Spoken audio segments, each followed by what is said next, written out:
to impress, ready to party, and our very first guest on the new brown couch. A round of applause, please, for Green Day. The new brown couch. And the new brown couch. The first has considerably less sperm on it than the old couch.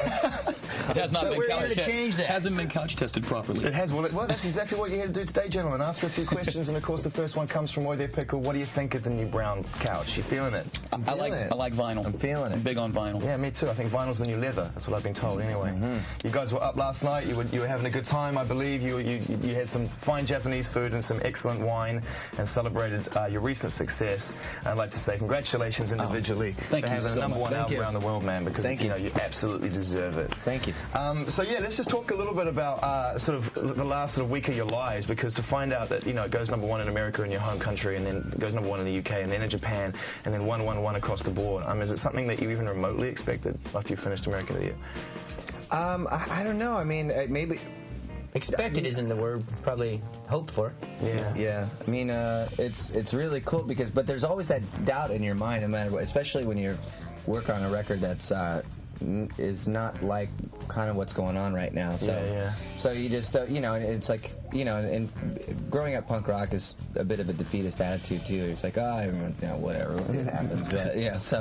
But no, it's fantastic. I'm very happy, very pleased. Yeah, no, I bet. It's absolutely brilliant, man. And especially to have a #1 in your home country as well, after releasing a few records, and to turn that around. And it was a tough week, I believe. There was like, Nelly was releasing an album, and a few big commercial players were releasing albums that week. To make #1 without a blinging video, it's pretty tough nowadays. But you had a pretty good video to back it up with, though, American Idiot, and we were driving. This whole show is driving towards playing that at the end, and we'll talk about that later. I know you spent sort of a lot of the past couple of weeks talking about the making of this record, and last night you finally got a chance to play some songs, which must have been really exciting, especially to a small crowd. I was there, and it was one of the best nights of my life. Did you have fun? We had a blast. Yeah. I love playing Jesus of Suburbia. Yeah, man. God. It's just, I don't know, it's fun. Yeah. I bet that stuff sounded pretty good, too. That's a nice room. It's like, my monitors are better than they are live. It sounded brilliant. And the drums, man, the drums did sound really, really crisp and really sweet, and it was just such a nice, clear sound coming out of those speakers last night, you know what I mean? It kind of reminded me of just shows that we used to do, like we used to play in people's backyards, and everyone's on the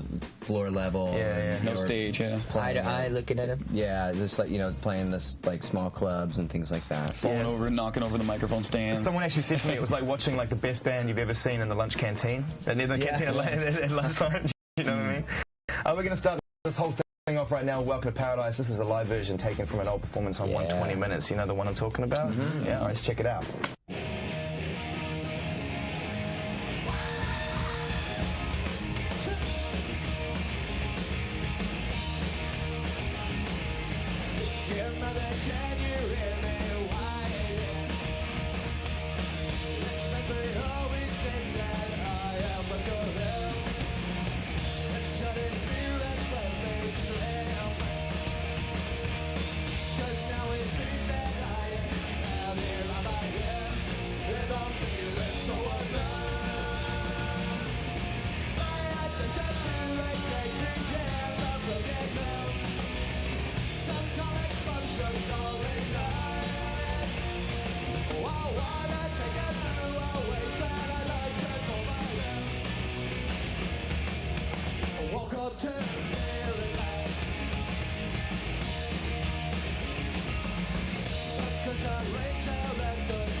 Thank you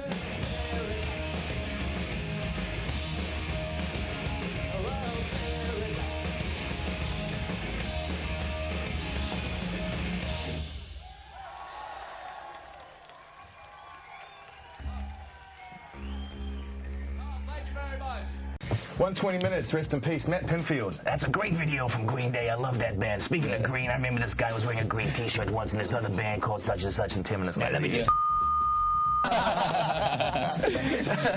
All right, so we That started guy knows so much about music. Yeah, man, he's incredible. He is the Don Dada, seriously. Oh, me and him got into talking about 45 collections, little 45 records, and the guy's just got tons. He's intimidating, you know. A friend of mine was like, yeah, Matt Pinfield knows who you are, and I was like, oh, he probably just did like, Yeah, that guy, he's like a little whippersnapper. That kid, he knows a little bit of something about something. He likes his music. He's like a little Kiwi battler. Could you imagine him and Dickie from the Boss Tones in a room talking together? Get those guys lozenges. Yeah. Exactly, coffee and lozenges. How do you feel about, you know, Welcome to Paradise now? I mean, it's been played so many times in so many different ways, you know, either by you or different versions from TV or on radio and stuff like that, and it's such a classic Green Day moment. I mean, you love it as much as the first day you sort of finished it in the studio or played it? Yeah, I love playing that song. I mean, it's just like just hitting those first 3 chords, and then people just know it's coming, and then it's kind of our satisfaction. Yeah, for sure. But you've got so many tracks like that when you play live. I mean, your live set now, after so many albums, it literally is, you know, as soon as people hear the next track, there's an instant recognition, isn't there? Yeah, it's, you know, we're really lucky in the fact that, you know, people know our songs, and, you know, we've gotten... it's a little known fact, but we're a very popular band. Yeah. And also, I should point out that you know, when you're talking about an album like Dookie, and you see the kids that are in the crowd last night who all own American Idiot and all know the words to Jesus Suburbia and those songs, but they all, I mean, they must have been like about, sort of respectfully, I mean, I'm about your age, must have been about sort of 7 or 8 when Dookie came out, and they know every single word to every track off that album as well. Yeah, it's great. I mean, this, you know, people just keep getting into it. Yeah. So, you know, it's... You know, one thing that was really cool is there was some guys that were sitting up front that were had a T-shirt on that said Diamond something. Diamond Joe. Yeah. And they were, I don't know, it was cool because they were just like, you know what, I'm gonna pull out Holden Caulfield, and then because I knew that they were gonna be into it. Yeah. Know? So, but yeah, I mean, it was great, and we got to play like, we put in a bunch of extra songs, and that was really doubled the exciting. set. Yeah.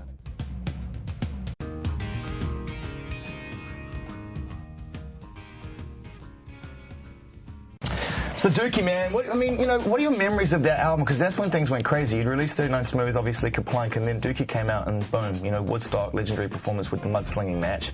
And then after that moment, it really just went stellar, didn't it? I mean, was it quite a shocking time for you guys to have to take that all into account? Kind of reminds me of right now. Yeah, I bet. Because you know, we're having like 2 days a day.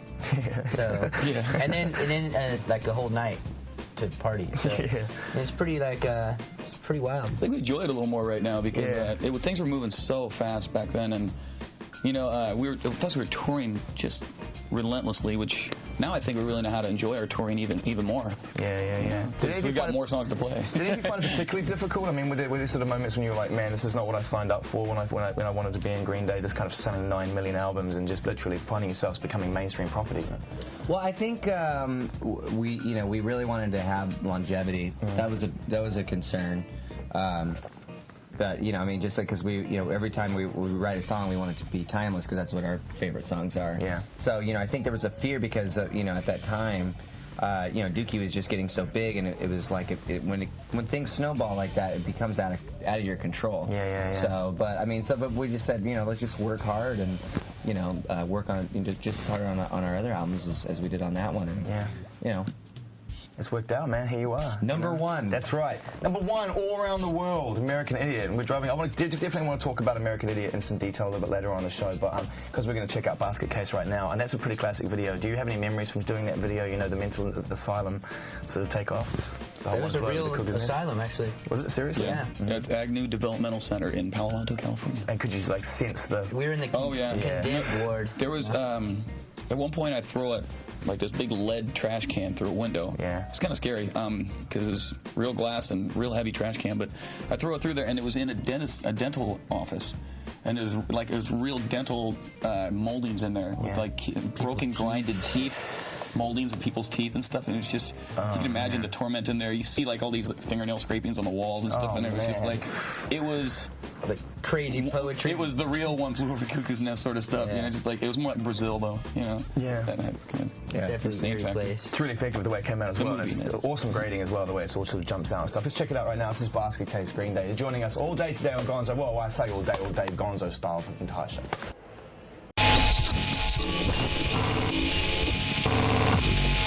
Basket Case, which of course still features in your set list and stuff like that. Do you sort of find it tricky to play everything you want to play in the time you have?